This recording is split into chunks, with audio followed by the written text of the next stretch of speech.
दोस्तों नमस्कार। आपका स्वागत है अपने YouTube चैनल पर।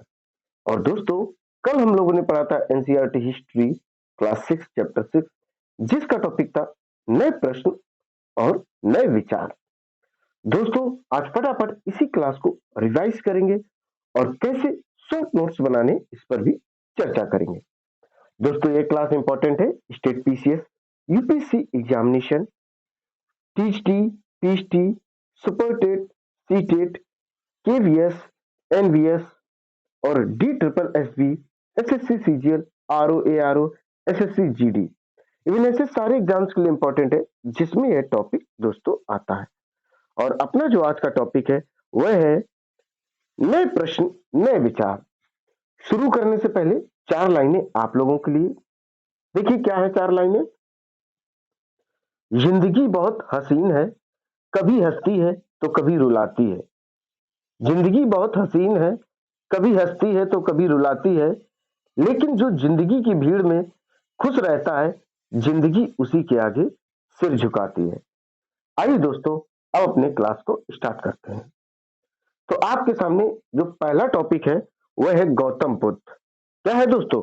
गौतम बुद्ध, जो कि आज बौद्ध धर्म के नाम से फेमस है। गौतम बुद्ध ने बौद्ध धर्म की स्थापना की थी। इन्होंने अपने उपदेश दिए थे, इन्होंने अपनी शिक्षाएं दी थी। देखिए दोस्तों, गौतम बुद्ध का जो बचपन का नाम था वह था सिद्धार्थ। इनके जो बचपन का नाम था वह सिद्धार्थ था। इनका जन्म जो हुआ था वह हुआ था 563 ईसा पूर्व लुम्बिनी। लुम्बिनी एक जंगल था, वहां पर इनका जन्म हुआ था।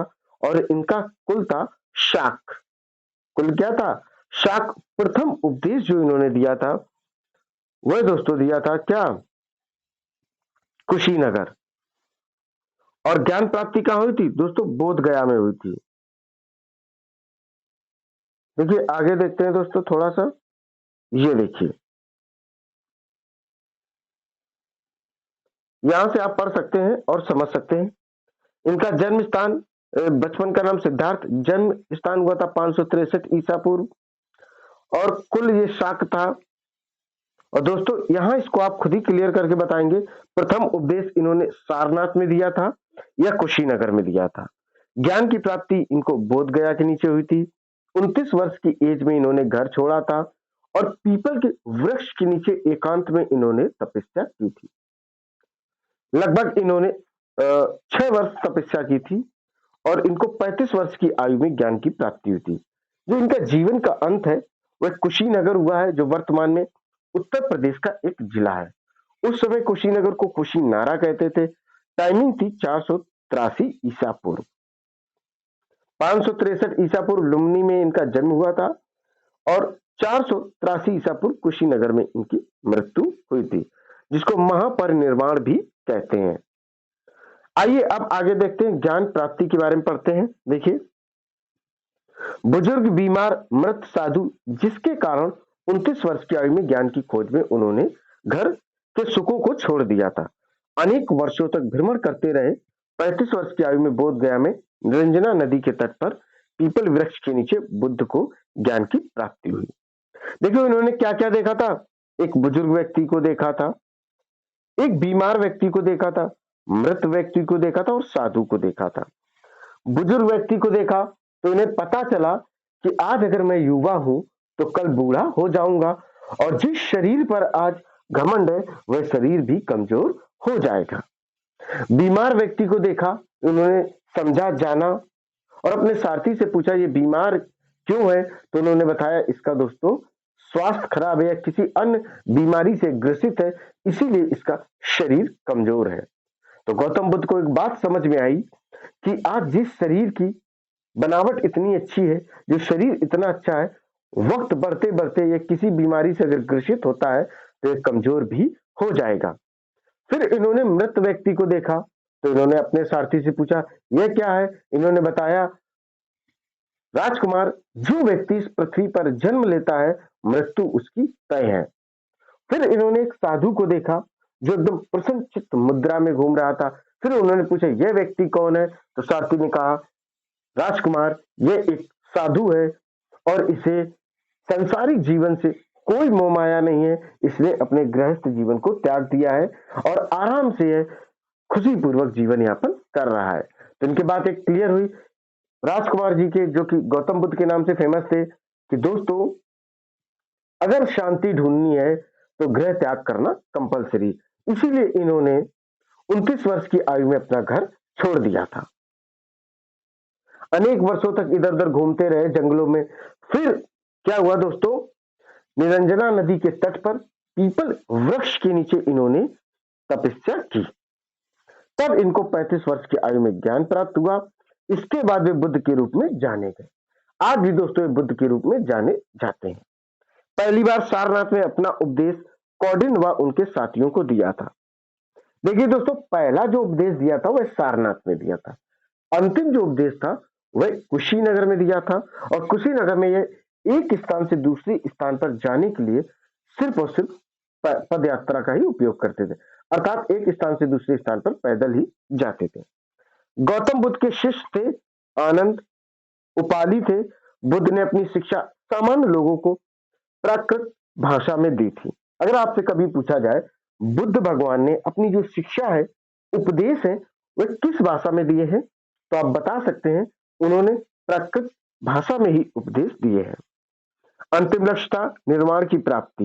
निर्वाण की प्राप्ति है सारनाथ में स्तूप का निर्माण किया गया। देखिए जो सारनाथ है वहां पर स्तूप का निर्माण किया गया था। निर्वाण का मतलब होता है दोस्तों मोक्ष की प्राप्ति करना, अंतिम समय में ज्ञान प्राप्त करके ही अपनी मृत्यु को धारण करना। इनकी देखते हैं कुछ शिक्षाएं भी हुआ करती थी। क्या क्या शिक्षाएं हैं उनको समझते हैं दोस्तों। पहली शिक्षा थी, देखिए जीवन कष्टों व दुखों से भरा है और ये इच्छा व लालसाओं के कारण होता है। देखिए जीवन में व्यक्ति एक चीज अचीव करता है। सपोज दैट किसी व्यक्ति को सरकारी नौकरी चाहिए और उस सरकारी नौकरी से उसको 50,000 रुपए मिलते हैं। फिर वो उन 50,000 से अच्छा जीवन तो कम जिएगा, साथ में अन्य चीजें और करेगा। नए घर बनाने की कोशिश में रहेगा, नई गाड़ी के चक्कर में रहेगा, या अन्य कहीं पैसे इन्वेस्ट करने की कोशिश करता रहेगा। अर्थात कहने का तात्पर्य यहाँ पर यही है कि थोड़ा धन आने पर और अतिरिक्त धन की चाह करने में या और अतिरिक्त सुविधाओं को जुटाने के लिए वह सुखी जीवन को कैसा कर लेता है, कष्टों से भरा कर लेता है। और ये सब होता है उसकी इच्छाओं पर, क्योंकि कभी भी इच्छाओं का अंत नहीं होता है। वह अधिक इच्छा रखने के कारण अपने जो वर्तमान जीवन है उसको भी दुखी वह करता रहता है। नंबर 2, इस लालसा को उन्होंने तृष्णा कहा है। तृष्णा किसने कहा? गौतम बुद्ध ने कहा। जो विभिन्न प्रकार की लालसा है, इच्छा है, हर एक चीज को प्राप्त करने की जो लालसा है वह तृष्णा उन्होंने कहा है। क्योंकि किसी भी चीज को प्राप्त करने के लिए आपको परिश्रम करना पड़ेगा और उसमें विभिन्न प्रकार की दिक्कतें होंगी। हो सकता है वो जायज नाजायज दोनों टाइप के हो सकते हैं। तीसरी शिक्षा देखते हैं, इसका समाधान आत्म संयम है। आत्म संयम का मतलब होता है दोस्तों सेल्फ कंट्रोल। क्या है दोस्तों? सेल्फ कंट्रोल है। हमारे कार्य के परिणाम चाहे अच्छे हो या बुरे हो, हमारे वर्तमान जीवन के साथ साथ बाद के जीवन को भी प्रभावित करता है। आज दोस्तों युग ऐसा है कि व्यक्ति कोई भी गलत कार्य करने के पहले सोचता नहीं है, बट कहा गया है जैसे आप कर्म करेंगे वैसे आपको जीवन के अंतिम समय तक भोगना पड़ेगा। तो दोस्तों कहने का मतलब है कि इच्छाओं और लालसाओं को नियंत्रित करने के लिए मेडिटेशन या सेल्फ कंट्रोल बहुत जरूरी है, ताकि आप अपनी इच्छाओं को कंट्रोल कर सकें और अपने जीवन को सुखमय बना सकें। अब हम लोग देखेंगे बौद्ध ग्रंथ। देखिए दोस्तों बौद्ध ग्रंथ के बारे में समझते हैं। बौद्ध ग्रंथ का मतलब है जो बौद्ध धर्म में लिखे गए हों, जिसमें बौद्ध धर्म के नियम हो, शिक्षाएं हो, उपदेश हो। तो विनय पिटक सबसे पहला जो बौद्ध ग्रंथ था विनय पिटक, जिसमें की जीवन की घटनाएं प्रस्तुत की गई थी। क्या था? जीवन की घटनाएं थी, कुछ नियम वगैरह भी थे विनय पिटक में। अब बात करेंगे सुत्त पिटक की। देखिए सुत्त पिटक क्या था? सुत्त पिटक में सन के नियम थे कि कैसे महिला पुरुष अलग अलग रहेंगे, क्या उनके वस्त्र धारण करने की नियम होंगे, किस टाइम वो मेडिटेशन करेंगे, किस टाइम पे सेल्फ कंट्रोल की, ये सब विचार विमर्श होते रहते थे। तो विनय पिटक में जीवन की घटनाएं थी उनकी, सुत पिटक में संघ के नियम थे, और अभिधम पिटक, यहाँ पर दोस्तों अभिधम है, अभिधम पिटक में आध्यात्मिक विचार थे।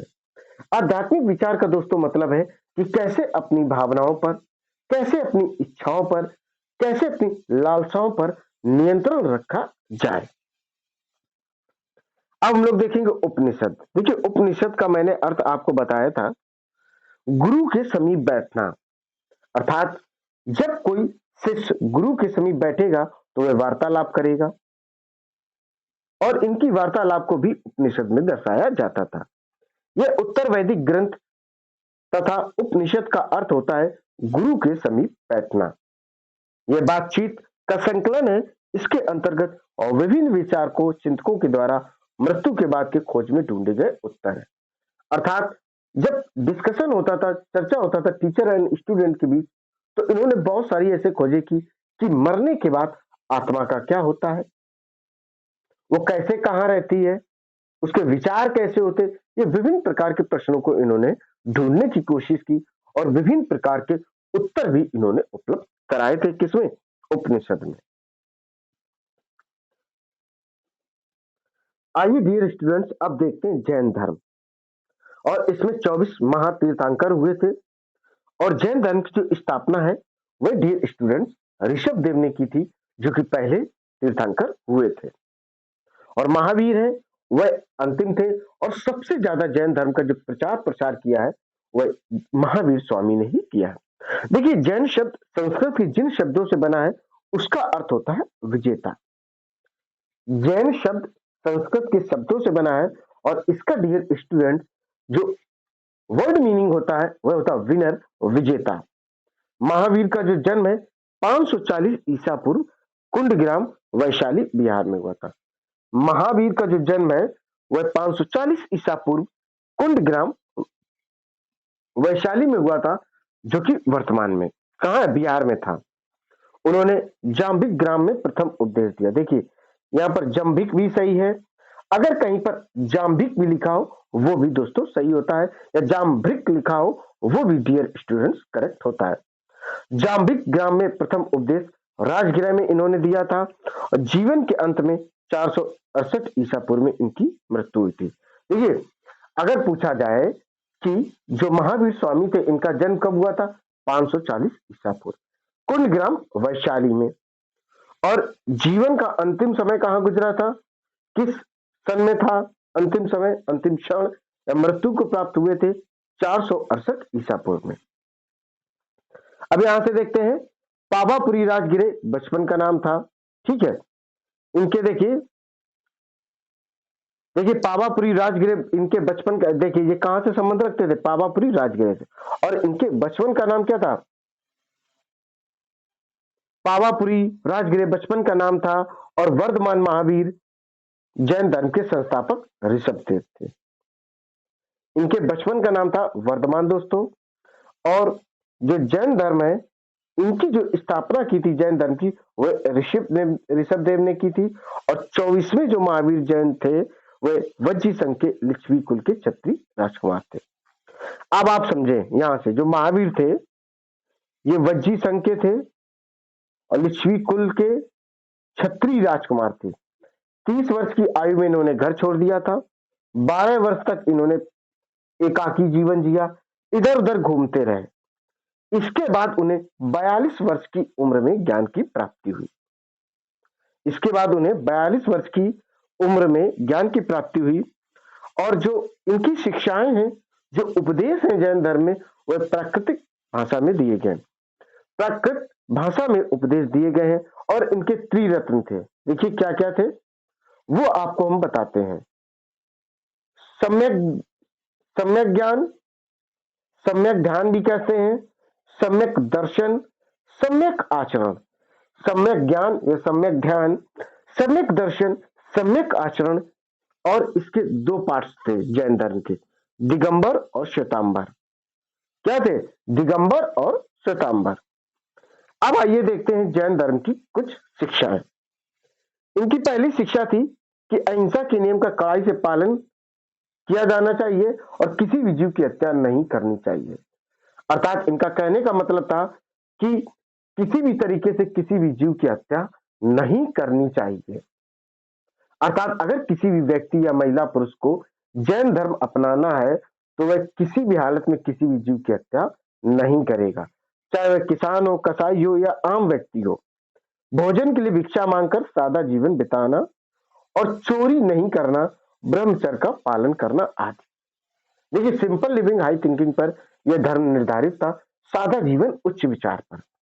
जो भीख मांगेंगे, जो मिलेगा भिक्षा में उसी से पेट भरेंगे, सिंपल जिंदगी जिएंगे, किसी भी प्रकार की कोई चोरी नहीं करेंगे और ब्रह्मचर्य का शक्ति से पालन करेंगे। तीसरा देखिए, मुख्यतः व्यापारियों ने जैन धर्म का समर्थन किया था। जो उस समय के व्यापारी थे उन्होंने जैन धर्म का फुल सपोर्ट किया। और चौथा पॉइंट है दोस्तों, देखिए क्या है, कई शताब्दियों तक इनकी शिक्षाएं मौखिक रहीं। क्या है, कई शताब्दियों तक इनकी जो शिक्षाएं हैं वह दोस्तों मौखिक रहीं, परंतु 15 वर्ष पूर्व गुजरात में वल्लभी नामक स्थान पर लिखी गई। देखिए, कई समय तक इनकी शिक्षा ऐसी चलती रही, लेकिन 1500 वर्ष पहले गुजरात में एक स्थान है वल्लभी, वहां पर इनकी जो उपदेश प्लस शिक्षाएं थी उनको लिखा गया ताकि आगे पीढ़ी तक सुरक्षित रखा जाए। अब लोग समझेंगे संघ क्या होता है। देखिए दोस्तों, महावीर तथा बुद्ध दोनों का ही मानना था।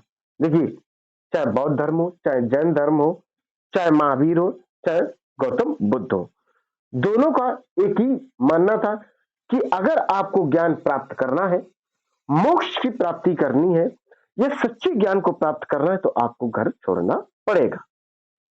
विनय पिटक में संघ में रहने वाले भिक्षुओं के लिए नियम बताए गए थे। संघ में ब्राह्मण हुआ करते थे, क्षत्रिय, व्यापारी, मजदूर प्रवेश ले सकते थे। अर्थात बौद्ध धर्म जैन धर्म में कोई भी वर्ण व्यवस्था जैसी चीज नहीं थी। चाहे ब्राह्मण हो, चाहे क्षत्रिय, व्यापारी, मजदूर, कोई भी उस धर्म को अपना सकता था और उस धर्म में सभी एक समान हुआ करते थे। ये दोस्तों बौद्ध धर्म और जैन धर्म रहा। अब हम लोग देखेंगे विहार। विहार क्या था? जैन तथा बौद्ध भिक्षु पूरे साल एक स्थान से दूसरे स्थान घूमते रहते थे, उपदेश दिया करते थे, शिक्षा दिया करते थे। लेकिन जब बारिश होती थी, वर्षा होती थी, वर्षा ऋतु आती थी, तब एक स्थान से दूसरे स्थान पर जाना असंभव होता था, दिक्कतें होती थी। इसलिए एक ये अस्थाई टेम्परेरी निवास बनाते थे। और इसमें हेल्प कौन करता था? उनके जो अनुयायी हुआ करते थे वह क्या करते थे? उनकी हेल्प करते थे। किसी उद्यान में जाकर वह अपना विहार बनाते थे, छोटा सा घर बनाते थे जिसमें वे रहा करते थे। इनमें लोग क्या करते थे? भोजन, दवा, वस्त्र इत्यादि चीजें उन्हें लाकर लोग दिया करते थे, या जो दान करना चाहे या उनके अनुयायी दिया करते थे। और इसके बदले में जो लोग इनकी हेल्प करते थे, जैसे भोजन पहुंचाना, दवा पहुंचाना, वस्त्रों को इन तक पहुंचाना, इसके बदले ये लोग उनको उपदेश दिया करते थे और उनका मार्गदर्शन किया करते थे और सच्चे ज्ञान को कैसे प्राप्त करें इस पर चर्चा किया करते थे। अब देखिए आश्रम व्यवस्था। आश्रम व्यवस्था में क्या था? जैन बौद्ध धर्म जब इतने फैल रहे थे तब ब्राह्मण ने आश्रम व्यवस्था का विकास किया। किसका किया? ब्राह्मण वर्ग ने उस समय आश्रम व्यवस्था का विकास किया। देखिए, आश्रम अर्थात जीवन के चरण, ब्रह्मचर्य, इसमें क्या था? ब्राह्मण, क्षत्रिय, वैश्य ये आशा की जाती थी वह सादा जीवन बिताएं तथा वेदों का अध्ययन करें, ये ब्रह्मचर्य था। इसमें बात ध्यान देने वाली है, इसमें 3 वर्ग थे, ब्राह्मण, क्षत्रिय, वैश्य, और किसी भी तरीके से शूद्र और अति शूद्र को नहीं सम्मिलित किया जाता था, न ही महिलाओं को इसमें सम्मिलित किया जाता था। गृहस्थ विवाह करने के पश्चात इस आश्रम में प्रवेश हो जाता था। विवाह करने के पश्चात इस आश्रम में प्रवेश हो सकता था। वानप्रस्थ जंगल में रहकर साधना करना होता था। संन्यास अर्थात सब त्याग कर सन्यासी बन जाए। 4 चीजें थी, ब्रह्मचर्य, गृहस्थ, वानप्रस्थ और संन्यास। ये 4 चीजें आश्रम में थी और इसमें महिलाओं और जो वो थे शूद्र और अति शूद्र, उनको ना तो वेदों को पढ़ने का अधिकार था, न ही उन्हें आश्रम में भी आने का अधिकार था। तो इस तरीके से दोस्तों आप लोगों ने जैन धर्म, बौद्ध धर्म, आश्रम इन सब के बारे में पढ़ा, गौतम बुद्ध के बारे में पढ़ा, ज्ञान कैसे प्राप्त किया इसके बारे में पढ़ा, फिर इनकी मुख्य शिक्षाएं हैं उनके बारे में भी आपने पढ़ा, बौद्ध ग्रंथ के बारे में पढ़ा, उपनिषद क्या था इसके बारे में भी पढ़ा, जैन धर्म की स्थापना और इस शब्द का अर्थ इसके बारे में भी पढ़ा, जैन धर्म की शिक्षाएं भी आप लोगों ने देखी, 4 शिक्षाएं हैं इसके बारे में भी आपने पढ़ा, संघ को आपने समझा, विहार कैसे बनते हैं और क्यों बनाए जाते हैं और ये किसके धर्म में होते इसके बारे में भी आपने पढ़ा, आश्रम व्यवस्था के बारे में पढ़ा, आश्रम अर्थात जीवन के 4 चरण के बारे में भी आप लोगों ने पढ़ा। तो दोस्तों उम्मीद है ये क्लास आपको पसंद आई होगी। फटाफट इसे लाइक करें, शेयर करें और मेरे चैनल को सब्सक्राइब करें। आपसे ये वादा है कि ऐसी 12th तक एनसीईआरटी क्लासेस आपको मिलती रहेंगी और 20 टॉपिक वाइज एमसीक्यूज भी। फटाफट दोस्तों क्लास को लाइक करें, शेयर करें और मेरे चैनल को सब्सक्राइब करें। दोस्तों जय हिंद, जय भारत।